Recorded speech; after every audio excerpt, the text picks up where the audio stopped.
Hello बच्चों, आज हम अभाज्य गुणनखंड से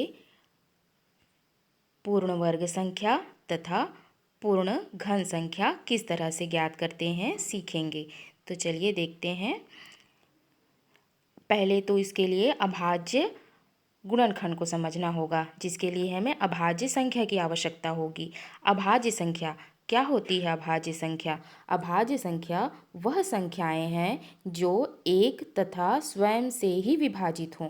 उन संख्याओं को हम अभाज्य संख्या कहते हैं, जैसे कि 2, 3, 5, 7, 11, 13, 17, 19, 23, ये सभी संख्याएं 29, ये सभी संख्याएं ऐसी संख्याएं हैं जो सिर्फ और सिर्फ एक से ही विभाजित होंगी और स्वयं से ही विभाजित होंगी। यह संख्याएं अन्य किसी और संख्या से विभाजित नहीं होती हैं। तो हमें जब अभाज्य गुणनखंड करेंगे तो इन्हीं संख्याओं को ही लेकर गुणनखंड करने हैं। इनके अलावा अन्य भाज्य संख्याओं का प्रयोग हम नहीं कर सकते। तो ध्यान दीजिएगा, 2, 3, 5, 7, 11, मुख्यतः 2, 3, 5, 7, 11, 13 इन्हीं संख्याओं का ज़्यादातर उपयोग होता है, खासकर 2, 3, 5, 7 इन संख्याओं का। तो इनके भाग जाने के नियम भी विभाज्यता के नियम भी आप लोगों को थोड़े पता होने चाहिए। चलिए वीडियो शुरू करते हैं और बीच बीच में मैं इन्हें बताते भी जाऊंगी कि 2 से, 3 से, 5 से, 7 से विभाजित होने के क्या नियम हैं। तो चलिए एक उदाहरण लेते हैं। एक उदाहरण हम यहाँ पे ले लेते हैं 144 का। हम जांचेंगे कि 144 क्या पूर्ण वर्ग संख्या है अथवा नहीं है। इसके लिए तो हम पहले अभाज्य गुणनखंड करेंगे 144 का। तो चलिए 144 का हम अभाज्य गुणनखंड कर लेते हैं। ऐसे अभाज्य गुणनखंड किया जाता है, याद होगा आपको। तो अब संख्या सोचेंगे तो सबसे पहली अभाज्य संख्या कौन है? 2 है। तो हम यह देखेंगे कि क्या 144 2 से विभाजित होता है। तो हाँ, 2 से विभाजित होता है। 2 से विभाजित होने का क्या नियम है कि 2 से वह संख्या विभाजित होती है जिसके इकाई में सम संख्या हो या शून्य हो। तो इसके इकाई में 4 है, इसका मतलब यह 2 से विभाजित होगा। तो चलिए इसको 2 से विभाजन कर देते हैं। ये जाएगा 2 सत्ते 14, 2 दूनी 4। अगर आपको डायरेक्ट भाग देने नहीं बनता है तो आप बिल्कुल अपने रफ कॉपी में जाएंगे, रफ में जाएंगे और इसे जैसे भाग देते हैं वैसे ही भाग देंगे और जो भागफल आएगा उसे यहाँ पर लिख देंगे। ठीक है बच्चों। अब देखिए किससे जाएगा, ये फिर से 2 से जाएगा क्योंकि इसकी इकाई में भी 2 है, सम है।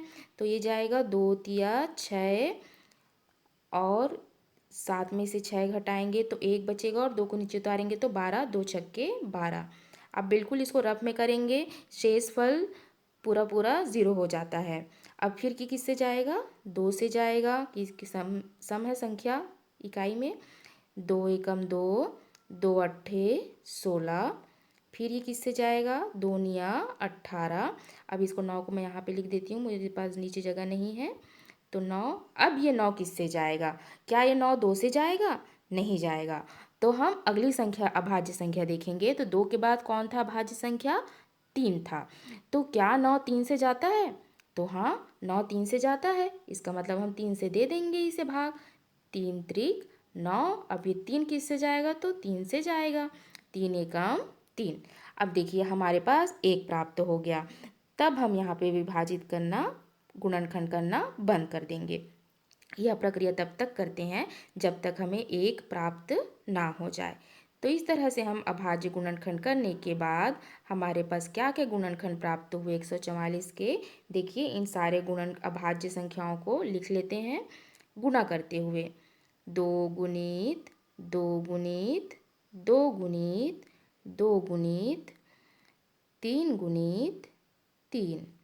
ये देखिए हमने सभी संख्याओं को इस तरह से इनको लिख लिया है क्रमशः अभाज्य संख्याओं को गुणनखंड करते हुए। अब क्या करेंगे? पूर्ण वर्ग संख्या हमने जब आपको पिछले वीडियो में बताया था पूर्ण वर्ग संख्या क्या होती है। पूर्ण वर्ग संख्या वे संख्याएं हैं जिन्हें हम समान समान अंकों के गुणनखंड के रूप में लिख सकते हैं। समान समान अंकों के गुणनखंड के रूप में गुणा के रूप में लिख सकते हैं। ठीक है, तो यहाँ पर भी हम समान समान अंकों के जोड़े बनाएंगे। समान समान अंकों के जोड़े बनाएंगे। तो चलिए जोड़ियाँ बनाते हैं। देखिए ये 2 और 2 की जोड़ी बन गई।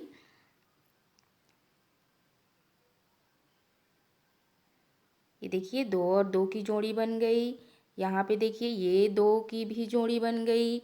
यहाँ देखिए ये 3 की भी जोड़ी बन गई। आप जब ऐसे गुणनखंड करते हुए लिखेंगे बच्चों, तो ऐसे नीचे लकीर करते हुए जोड़ियाँ को दिखाएंगे।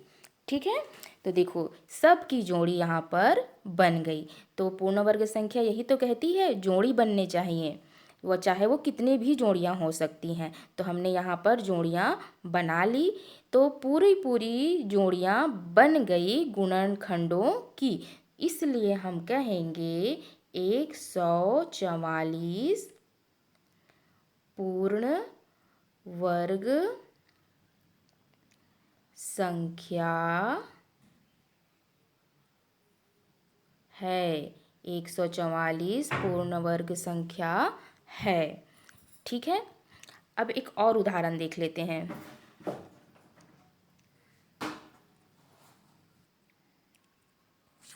एक उदाहरण लेते हैं हम 164। हम 164 को जांचेंगे कि यह पूर्ण वर्ग संख्या है कि नहीं है। 164 को जांचेंगे पूर्ण वर्ग संख्या है कि नहीं। तो चलिए इसका भी अभाज्य गुणनखंड करेंगे। तो बताइए बच्चों किससे जाएगा भाग? जी हाँ, यह 2 से जाएगा। 2 से, क्योंकि इसकी इकाई में 4 है। 2 अट्ठे 16, 2 दूनी 4।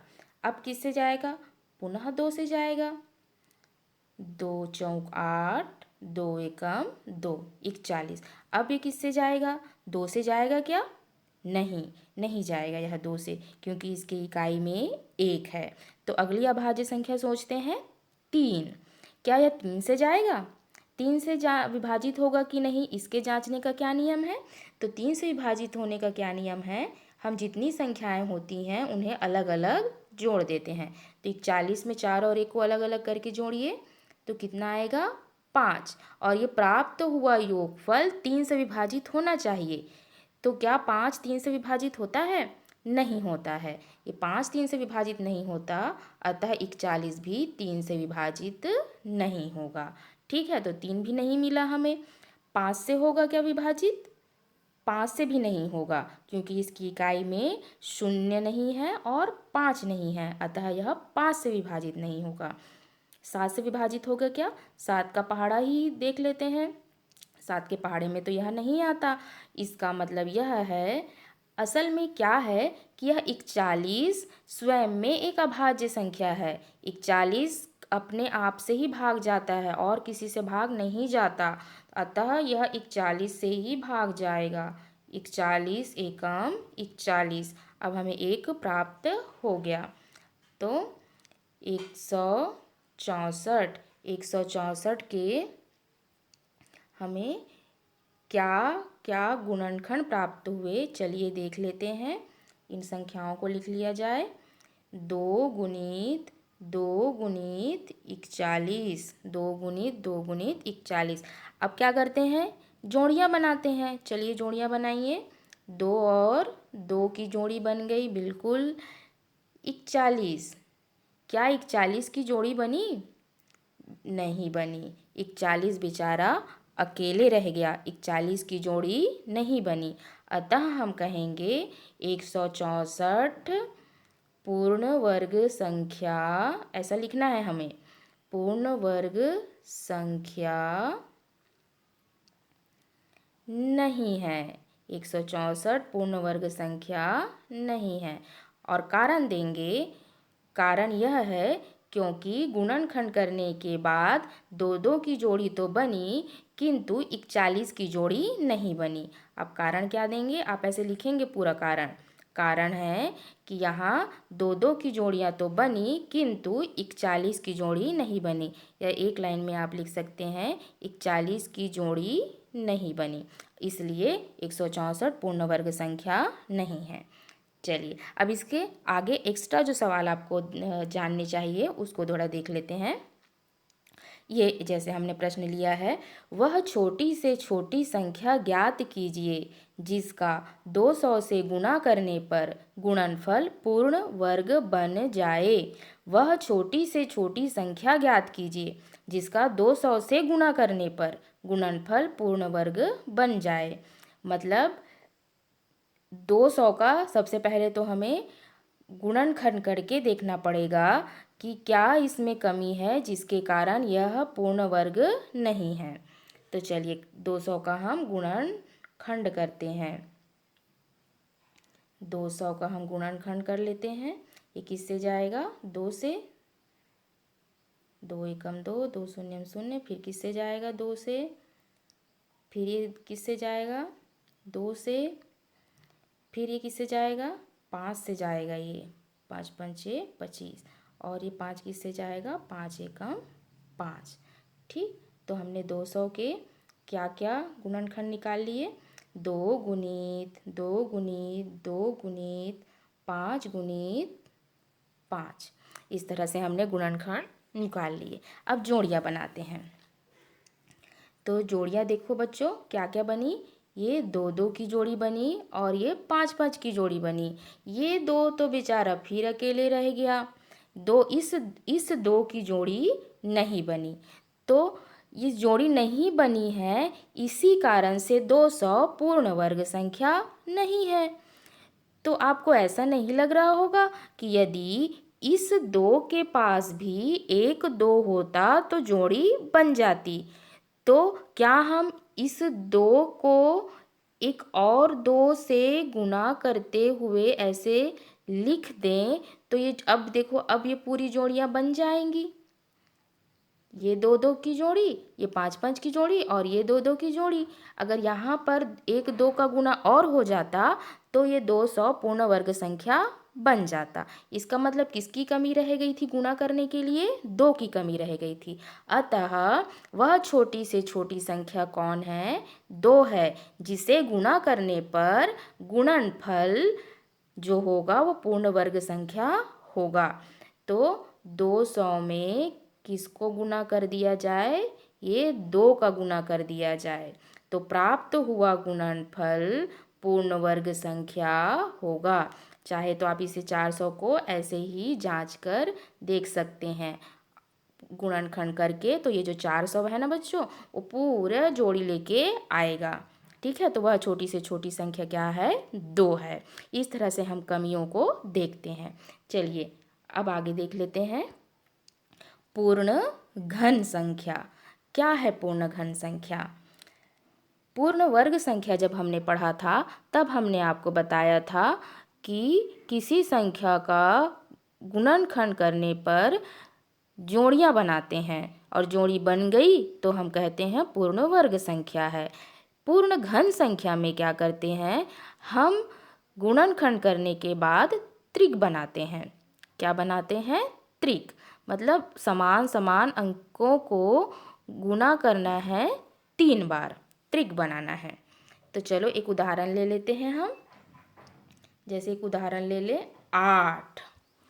8 को जांचेंगे कि पूर्ण घन है कि नहीं है। तो इसका भी गुणनखंड करते हैं। 8 किससे जाएगा? 2 चौक 8। अब ये किससे जाएगा? 2 दूनी 4 और किससे जाएगा? 2 एकम 2। 1 आ गया। अब इसके गुणनखंडों को लिखते हैं। 2 गुणित 2 गुणित 2। अब ये देखिए 2 गुणित 2 गुणित 2 समान समान, 2 2 समान समान है। समान समान अंकों के क्या बन गए? त्रिक। 1 2 3 क्या बन गए? त्रिक बन गए। अतः हम कहेंगे 8 पूर्ण घन संख्या है। 8 पूर्ण घन संख्या है। ठीक है बच्चों। चलिए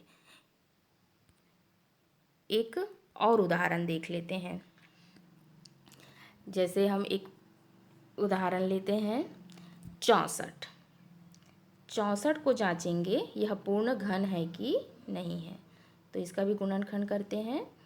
2 तिया 6, 2 दूनी 4, फिर ये जाएगा 2 एकम 2, 2 छके 12, फिर ये जाएगा 2 अट्ठे 16, फिर यह जाएगा 2 चौक 8। अभी 4 को मैं यहाँ लिख लेती हूँ, मेरे पास नीचे जगह नहीं है। 2 दूनी 4, 2 एकम 2, एक प्राप्त हो गया हमें। चलिए अब 64 के गुणनखंडों को लिख लिया जाए, क्या क्या मिला। तो ध्यान से लिखेंगे। 1 2 3 4 5 6, 2 गुणित 2 गुणित 2 गुणित 2 गुणित 2 गुणित 2, 6 बार लिखा हमने, बिल्कुल 6 बार। अब देखिए, चलिए त्रिक बनाइए। ये त्रिक बने और ये त्रिक बने, बन गए त्रिक। अतः हम कहेंगे 64 पूर्ण घन संख्या है। 64 पूर्ण घन संख्या है। और जिनके त्रिक नहीं बनेंगे वह पूर्ण घन संख्याएं नहीं हैं। चलिए बच्चों, यहाँ पे देखिए हमने एक एक्स्ट्रा सवाल लिया हुआ है। वह छोटी से छोटी संख्या ज्ञात कीजिए जिससे 24 को भाग देने पर भागफल पूर्ण घन बन जाए। वह छोटी से छोटी संख्या ज्ञात कीजिए जिससे 24 को भाग देने पर भागफल पूर्ण घन बन जाए। अभी अभी हमने पूर्ण वर्ग बनाने को देखा था गुणा करते हुए, वैसे ही यहाँ पर एक सवाल दिया है घन बनाने के लिए, भाग करने के लिए। तो इसको भी गुणा के रूप में भी ऐसा सवाल आ सकता है। तो क्या किए थे वहाँ पे 200 का हमने गुणनखंड किया था, वैसे यहाँ पर 24 का भी हम क्या करेंगे, पहले तो गुणनखंड देखेंगे और इसमें क्या कमी है उसको देखते हैं। ये जाएगा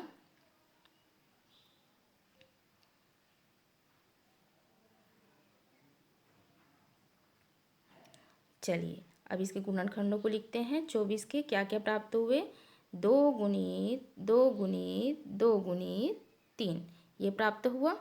अब देख लीजिए त्रिक बनाइए इनके। ये बना 2 2 के त्रिक। यहाँ 3 क्या हो गया, अकेले रह गया। 3 फिर से अकेले रह गया, ठीक है।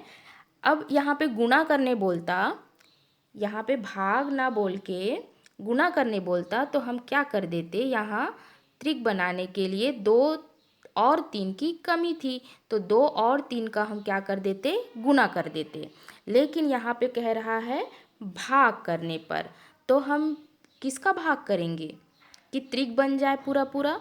तो भाग करने के लिए यहाँ पे देखिए इनके तो त्रिक बने ही हुए हैं, यहाँ पर ये जो 3 है वही अकेले छूटा हुआ है। तो क्यों ना हम ये 3 को ही भाग करके हटा दिए, तो ये त्रिक अपने आप बन जाए रहेगा। तो किसी और संख्या को लाने की ज़रूरत नहीं होगी। तो हमेशा याद रखिएगा, गुणा करने अगर यहाँ पर गुणा करने पर बोला जाए तो आप किसी संख्या को लाने का प्रयास करेंगे, और यदि भाग करने का कहा जाए तो आप उस जो एक्स्ट्रा संख्या दिया है उसको भाग करने का प्रयास करेंगे। यहाँ पर 3 एक्स्ट्रा दिया हुआ आया हुआ है, अतः हम इसी 3 का क्या कर दें, भाग कर दें। इस 3 को हम एक छोटी से छोटी संख्या 3 से ही भाग कर देंगे तो समाप्त होके क्या हो जाएगा, 1 हो जाएगा। और हमारे पास गुणनखंड क्या प्राप्त रहेगा, 2 गुणित 2 गुणित 2, जो कि त्रिक में होंगे। तो हमने कौन सी छोटी से छोटी संख्या का भाग दिया, 3 का भाग दिया, जिससे यह त्रिक बन गए। त्रिक बन गए मतलब पूर्ण घन की प्राप्ति हो गई। अतः हम 24 को 3 से भाग देंगे। 24 को 3 से भाग दोगे बच्चों तो कितना आएगा, 8 आएगा। 3 अट्ठे 24, कितना आएगा, 8 आएगा। और 8 का हमने गुणनखंड करके देखा था तो पूर्ण घन संख्या थी। अतः हम कहेंगे कि वह छोटी से छोटी संख्या 3 है जिससे 24 को भाग देने पर भागफल पूर्ण घन बन जाएगा। ठीक है बच्चों, उम्मीद है यह सभी आपको समझ में आया होगा और बहुत सारे सवाल आप बना के देखेंगे तो आप अब जितना अधिक अभ्यास करेंगे उतने अधिक सवाल आपसे बनेंगे। अगर वीडियो अच्छी लगी हो तो प्लीज़ चैनल को लाइक कीजिएगा और सब्सक्राइब कीजिएगा और नोटिफिकेशन के लिए बेल आइकन के बटन को दबा के रखिएगा ताकि जब भी मैं वीडियो डालूं तो आपको सूचना मिल जाए।